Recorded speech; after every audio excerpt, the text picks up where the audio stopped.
करी जहाँ गुरुत्वपूर्ण अटे। द्वितीय प्रसंग बिजु जनता दल संपर्कित अटे। आज गोटे बड़ प्रसंग सामना को आसिला। कौन से प्रसंग?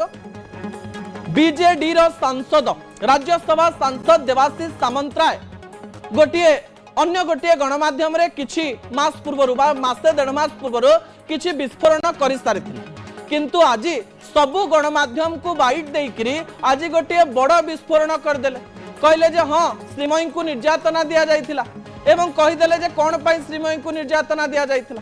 प्रफुल्ल मल्लिक को जेतेबेले दलरू कढ़ा जाइछि से कहले जे नवीन पट्टनायक सीधासलख भाव में नेतृत्व नवा दरकार एवं प्रफुल्ल मल्लिक को जेतेबेले बाहर करा जाइछि दलरू ता भूल करा जाइछि एवं सीधासलख भाव में एन भास्कर रावकर कथा कही जने वरिष्ठ नेता जेतेबेले बिजु जनता दल उपरे कोनोसी प्रकार मत रखि पारुने से कथा को मध्य नवीन पट्टनायक सुनिबा दरकार बोली कहा जाउछि। किंतु देवाशीष सामंतराय कथा गणमाध्यम रे आसिकरी काहेकि कहले? निजर दल रे कहि पारि थांते, निज दलर नेता को कहि पारि थांते जहा को नै प्रश्न जोर उठुछि।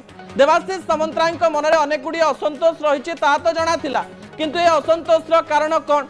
से कहउचंती जे आमे दल को विरोध करू नाहु, व्यक्ति को विरोध करूछु। जदि व्यक्ति को विरोध करूछ एवं दल को विरोध करू नाह यार अर्थ कोन? एक कथा से सीधा सीधा काहेकि कहले नाही एवं तांका मन रे अनेक गुडी प्रश्न आसुथिबा बेले आज प्रमिला मल्लिक सीधा सीधा कहि दैचंती जे विशृंखला करिवो से दलरू बाहरिवो। खूब शीघ्र देवाशीष सामंतराय को दलरू बाहर कर दिया जिवो कि तांका विरुद्ध रे किछि बड़ कार्यानुष्ठान हेबो कि श्रीमयी एवं देवाशीष को गोटिए परे गोटिए दलरू निलंबन करा जिवो कि जहा को नै आलोचना आरंभ हो जाइछि। गणमाध्यम जेतेबेले खबर प्रसारण करुछि अनेक लोकंक मनरे अनेक गुडी प्रश्न थिबो, किंतु बिजु जनता दलर सिटिंग एमपी देवाशीष सामंतराय जे कि 7 जन सांसद मानक भितर जने सांसद सेही सांसद जेतेबेले निज दल संपर्क रे आलोचना करंती, प्रत्येक बूम थाइकरी बाइट दियंती श्रीमयी को निर्यातना दिया जाउथला एवं तांकर दूतराष्ट्र एवं से जो प्रसंग कहिथिले आउ थरे सेही प्रसंग संपर्क रे आलोचना करिथिले, सन्यासी संपर्क रे आलोचना करिथिले। सेही समय रे बड़ कथा सामना को आसिला जे एही कथा को समर्थन करूचंती देवाशीष सामंतराय एवं कहा जाउची श्रीमयी को केवल मोहरा करा जाई थाई पारे कथा हमें कहिना। श्रीमयी सबुठारु बड़ कंपिटिटर किंबा श्रीमयी को कंपिटिटर मानुथिबा सुर राउतराय पुआ मनमथ राउतराय आज कहले जे श्रीमयी मोहरा दल को भांगिबा पई षडयंत्र करा जाउची। दल पछरे एवं श्रीमयी पछरे अनेक गुडी बड़ बड़ चेहरा लुचि रहिचंती जो माने दलर भल चाहंती नाही एवं 3टी बैठक आमे बसई सारिलुनी एवं 3टी बैठकर प्राय निष्कर्ष बाहरी जाइछि। आग को बड़ एक्शन हबो, अर्थात बिजु जनता दल एबे गोटिए प्रकार कहा जाई पारे कि दुई प्रकार नेता रही जाइछंती। किछि नेतांक मनरे किछि असंतोष रहिछि एवं किछि नेता एबे भी नवीन पट्टनायक को भल पाई सेही दल रे रहउछंती, किंतु देवाशीष सामंतराय कहउछन दल को मु भल पाउछि। ए समस्त कथा थरे थरे द्वंद्वात्मक परिस्थिति सृष्टि करे।